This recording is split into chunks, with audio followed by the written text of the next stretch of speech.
पिछले कुछ वर्षों में महिलाओं को सीधे नकद लाभ देने वाली योजनाएं तेजी से लोकप्रिय हुई हैं। उदाहरण के लिए 2022-23 में केवल 2 राज्य ऐसी योजनाएं चला रहे थे, लेकिन 2025-26 में यह संख्या 12 राज्यों तक पहुंच चुकी। इन योजनाओं के माध्यम से महिलाएं मासिक या वार्षिक नगद सहायता प्राप्त करती हैं, जैसे आय सीमा, उम्र आदि पात्रता मापदंड के तहत। राजनीतिक दृष्टिकोण से भी ये योजनाएं बहुत उपयोगी हो रही हैं, क्योंकि महिलाओं की मतदाता सहभागिता बढ़ी है और पारंपरिक कल्याण नीतियों में ये नया आयाम जोड़ रही हैं। इन योजनाओं का खर्च बहुत बढ़ गया है। 2025-26 में इन 12 राज्यों की अनुमानित कुल लागत लगभग 1.68 लाख करोड़ है, जो भारत के जीडीपी का लगभग 0.5% है। वित्त स्थिति पर असर पहले से दिखने लगा है। उन 12 राज्यों में से 6 राज्यों ने इन फाइनेंशियल ईयर में राजस्व घाटा निर्धारित किया है, और यदि इन महिलाओं के कैश ट्रांसफर खर्च को हटाकर देखा जाए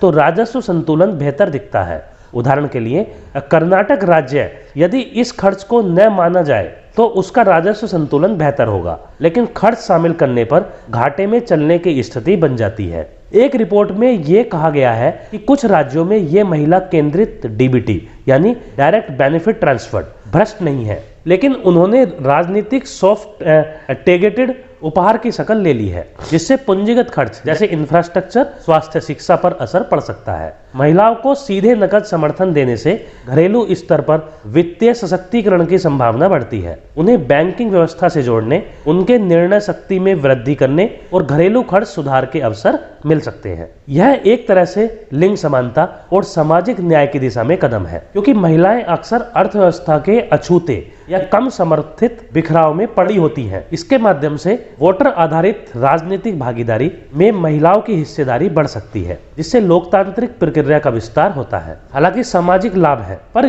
यदि योजनाएं स्थिर एवं टिकाऊ राजस्व स्रोतों के बिना चलें तो राज्य के बजट संतुलन पर दबाव बनेगा। नगद योजनाओं का प्रभाव तभी असली माना जाएगा जब यह सुनिश्चित हो कि मापदंड स्पष्ट हो, वितरण पारदर्शी हो, पात्रता जटिल न हो और फोकस केवल वोट बैंक तक सीमित न रहे। कुछ मामलों में पात्रता विवादित हो रहा है। उदाहरण के लिए लड़की बहन योजना महाराष्ट्र में 27,000 से अधिक महिलाओं को इन अर्हता घोषित किया गया, क्योंकि उस समय दस्तावेजीकरण या अन्य मानदंड पर पूरी नहीं कर पाए थे। नगद योजनाओं के लिए संसाधन जुटाना और कर बोझ या उधार बोरोइंग पर आधारित हो जाए तो पूंजीगत निवेश, सार्वजनिक सेवाएं व इंफ्रास्ट्रक्चर पर खर्च कम हो सकता है, जो दीर्घकालीन विकास के लिए कमजोर संकेत है। आखिरकार महिलाओं के लिए नगद हस्तांतरण योजनाएं निश्चित रूप से एक सकारात्मक सामाजिक संकेत हैं। इन्हें महिलाओं की वित्तीय भागीदारी व स्वतंत्रता की दिशा में बढ़ने वाला कदम माना जा सकता है, लेकिन इस तरह की योजनाएं यदि बिना